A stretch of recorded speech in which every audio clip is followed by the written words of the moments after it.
Hey guys, welcome to Appalachia's Homestead. Patera here with a quick video for you this morning. Got up very early this morning. The weather is not cooperating. Go figure. Mountain living. It's nothing but fog. So I spent a little extra time on the internet because we have, the way the internet's set up, we have internet almost endlessly, if you will. Not endlessly, but a whole lot of data from 2 a.m. to 8. So I thought, well, I'm going to spend some time today, and I am going to look at, the internet. I can watch some YouTube videos, update some things, answer some questions, and I saw somebody posting, and I read it. And it's somebody posting about they're struggling. Basically, they've switched over to a homesteading, homeschooling life, and they are having a very difficult time. They listed all of their failures, and I talked to this person.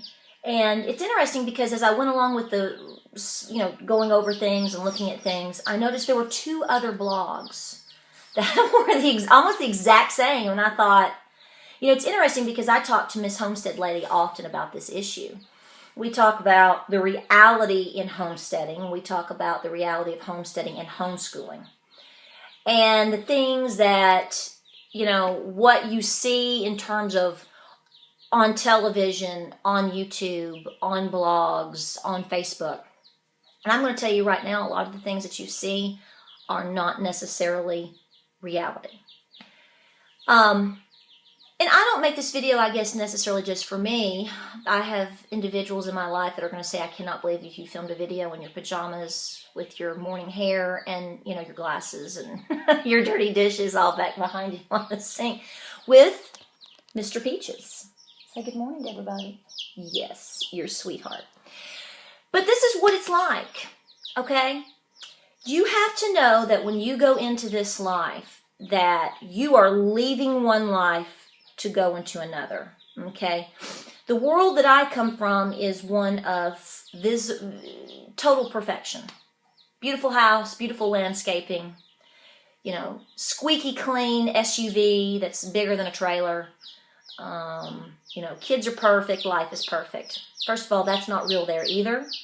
But when you take on a more simple lifestyle, I don't want to call it simple. This is not simple living. I'm sorry. It's getting back to your roots, but it's not simple living. Getting up at 5 o'clock every morning and sending your husband off to work and dealing with hungry cats and milking a cow and trudging through rain is not simple living. Anybody that's going by that is giving you another falsehood there too. It's not. It's not simple living. It's self-sustaining, it's homesteading, it's getting back to your roots, but there's nothing simple about this. If you're coming from suburbia and urban living and you are totally transitioning to this type of lifestyle, you need to know the hardships that are involved. And some of the struggle is a dirty kitchen. I have new homeschool books piled up on my table. I have a grill that needs to be cleaned. I have a cat that's starving at the moment. Does he look like he's really starving? I have dishes all over the countertop. I have eggs that are in the incubator. I have cast iron skillets that desperately need to be washed. I mean, a sink full of dishes. This is what it's like. Why is it this way? Because I had to pick and choose yesterday what the priority was. Is my kitchen this way every day? At some point it gets this way, but I have to come back and reclaim it. But the reality is yesterday we chose to extra work on the farm.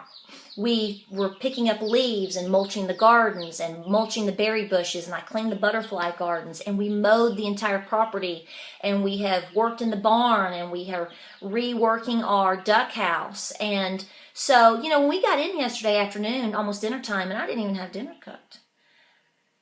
Lucky for me, it was Veterans Day. Thank you very much out there. We drove an hour and let my husband enjoy a Veterans Day meal out. And by the time I got home last night and put everybody up in the barn and freshened everybody's waters and feeds and made sure everybody was good to go and locked up, it was like 9:30. I was not cleaning this kitchen. I was dead tired. And I told my husband, I said, I'm not doing laundry and I'm not cleaning the kitchen. And he said, I don't expect you to. I said, good, because I'm not. I went to bed, showered and went to bed. So here I am with this today. This is where I'm at today. And it may stay this way. I don't know. Because I've got to clean a barn after I've milked the cow, but I've got to go out and we got to finish cleaning. My kids are getting up and getting in the shower. We've got schoolwork to do. We've got to do schoolwork. And we'll trudge along.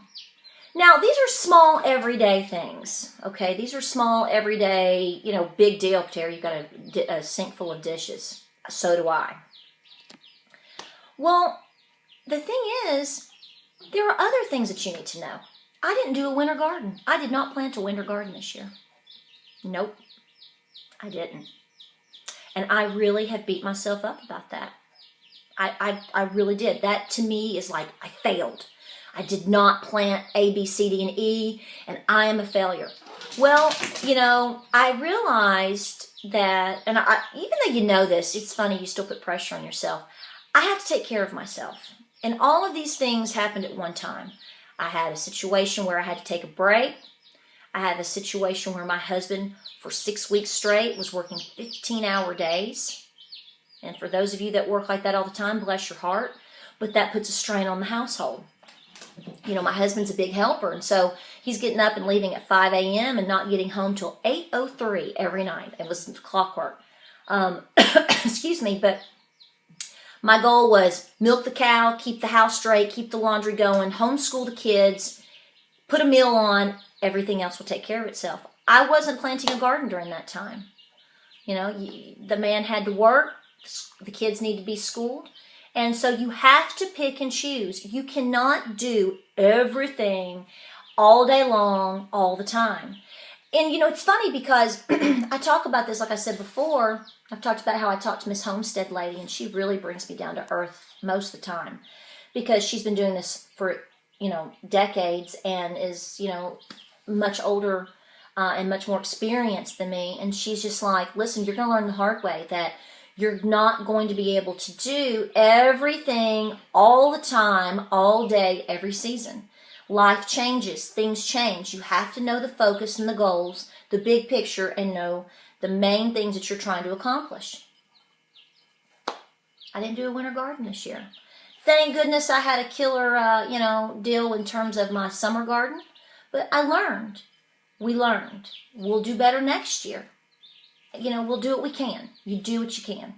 So for all of you out there that are transitioning into this lifestyle, you need to understand that it's not just a complete click over and life of visible perfection, okay? Apple pie is not always cooling on the countertop, and, the herbs are not always fresh in the basket. And, your apron is not always on you so beautifully and clean. And the cow is just happy in the pasture. No, the pigs are going to be running free and you're going to have to get out in the mud and put them up. The dishes are going to build in the sink. Cat's going to have, the 18-year-old cat's going to have an accident in the floor that you're going to have to clean up. You're going to have chicks in the kitchen. You got something over here to deal with. You've got to constantly be modifying your barn and your coops because of weather, because of life changes, because of a predator, because of a broody hen. Then your kid gets sick. Then you got to stop and get a chemistry test. Things happen, life happens. So all I want to say is when you're seeing all these YouTube videos and you're seeing all these blogs and you hear these people talking and they're giving all this advice about money management, homesteading management, sustainability and skills and what you should and shouldn't be doing, the first thing that you need to do is you need to look at that person and go, okay, is this person even remotely close to living in my region? Because what they're telling me to do, what you're telling me to do in Minnesota is not going to necessarily work for me in Florida. Does this person work or not work? What is their situation in terms of their homestead? What I do on my homestead is not going to be the same thing you do on your homestead. No homesteads are the same. Because something works for me doesn't mean it's going to work for you. I homeschool 3 children. I see videos, these people don't even have kids. That's okay, I don't care. But, when I look at something they've done, I'm like, I'm like, oh my gosh, I need to build a smokehouse. I've got to, on top of the 1.6 million other things I have lined up on a sheet of paper over here to do, hanging on my refrigerator, I go, I'm going to do this. And then I go, no, you're not.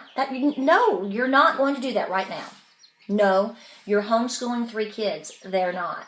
Okay, you're milking a dairy cow every day. They don't even have dairy animals. So I have to pull myself back in. It is okay. It is okay. Individualize your goals. Pull it back. And just know that your reality, regardless of what it looks like, is not somebody else's reality. And know that in the morning, 9 times out of 10, they've got a stack of dishes in their sink too. They're just not showing you. And it's okay.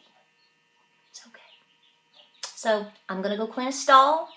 I'm going to get some algebra going. I'm going to throw in some laundry. I'm going to get these dishes clean. I'm going to get these apples. If I don't get these apples going, they're going to rot. And you know what? I bought a whole bunch of apples to finish applesauce and to dehydrate for the season. And I have already accepted the fact that for some strange reason, if I fail and I don't get to them, my pigs are going to eat really, really good. Okay? It's just the way that it is. It's morning time. It's reality. I hope this helps you out. I know this is a disaster in terms of what it looks like, but this is what it looks like. This is real. Y'all take care out there. If you like what you see here at Appalachia's Homestead, be sure to like and subscribe.